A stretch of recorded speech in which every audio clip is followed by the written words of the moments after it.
Welcome to the online class the good shepherd education centre अथवा Asha national English school से हिंदी की शिक्षिका Mrs Agnihotri. आज की क्लास कक्षा 7 के विद्यार्थियों के लिए है, जिनको हम हिंदी द्वितीय प्रश्न पत्र से पाठ 3 का अध्ययन कराएंगे, जिसका नाम है शब्द विचार। आइए अब हम इस पाठ को संक्षेप में जानें।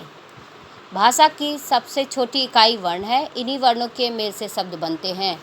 वर्णों का ऐसा समूह ही शब्द कहलाता है, अर्थात वर्णों के व्यवस्थित तथा सार्थक समूह को शब्द कहते हैं। शब्द के भेद। शब्द के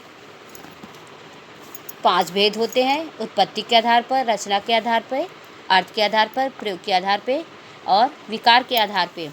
उत्पत्ति के आधार पर शब्दों को 4 भागों में बांटा गया है: तत्सम, तद्भव। ये आपके कुछ तत्सम शब्द और तद्भव शब्द दिए हैं। तीसरा है देशज शब्द, विदेशी शब्द। वैसे विदेशी शब्दों को कई भाषाओं में बांटा है। रचना के आधार पर ऋण शब्द, यौगिक शब्द, योगऋण शब्द। अर्थ के आधार पर शब्द को 2 भागों में बांटा गया है: सार्थक शब्द और निरर्थक शब्द। जिन शब्दों का कुछ अर्थ निकले उसे सार्थक शब्द कहते हैं। जिन शब्दों का कोई अर्थ नहीं निकलता उन्हें निरर्थक शब्द कहते हैं। प्रयोग के आधार पर शब्दों को 9 भागों में बांटा गया है। इनके बारे में आप विस्तार से अगले पाठों में पढ़ेंगे। विकार के आधार पर विकारी शब्द और अविकारी शब्द। अब आप अपने पाठ की एक्सरसाइज को स्वयं फिल कीजिए। क्योंकि आप बड़े क्लास के बच्चे हैं, इसलिए आप अपने पाठ को पढ़िए और अपने पाठ से संबंधित पुस्तक में दी हुई एक्सरसाइज को स्वयं फिल कीजिए।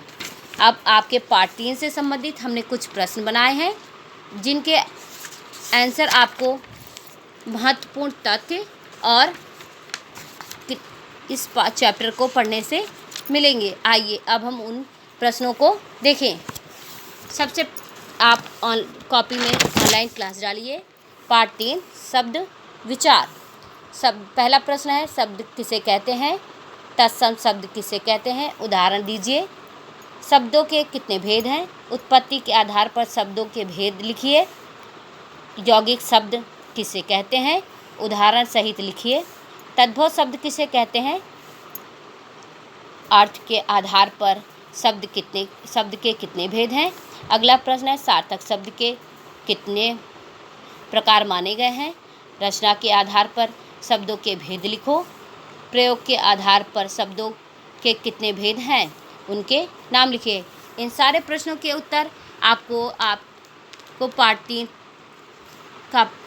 का अध्ययन करने से अथवा कुछ बुक चैप्टर में सबसे लास्ट में महत्वपूर्ण तथ्यों से प्राप्त होंगे। आज की क्लास आपकी यहीं समाप्त होती है। नेक्स्ट वीडियो में हम आपको पार्ट 4 का अध्ययन कराएंगे,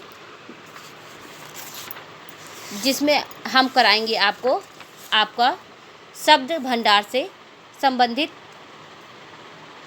चैप्टर पढ़ाएंगे, जिसमें हम सिर्फ 3 शब्दों का अध्ययन करेंगे: पर्यायवाची, विलोम अर्थात श्रमश्रुति शब्द।